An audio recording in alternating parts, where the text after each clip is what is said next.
questions?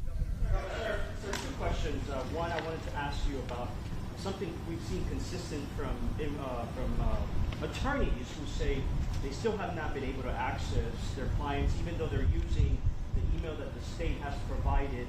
Able to start deportation flights without people being having to access their clients.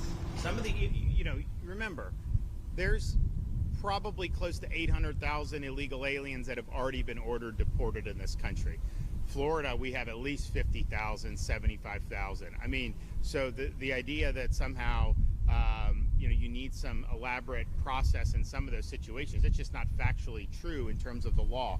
DHS can answer on each individual folks, but the whole purpose of having this is to be able to have a very efficient way to deport, understanding that they have to go through this process. I mean, to me, it's like, if you're subjected to traditional criminal process, there's a bunch of due process that goes into that, because ultimately, are you guilty of this crime? There's elements, all this.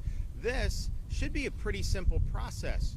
You either have a right to be here or you don't. And really, that's what we need to determine when you do this. And once that's determined, if you're in this country illegally, then you should be subject to expeditious deportation. And that's the goal of what this is doing. But I know that DHS has a whole process for how they do it. Now, from the state's perspective, we ramp all this up. We're running.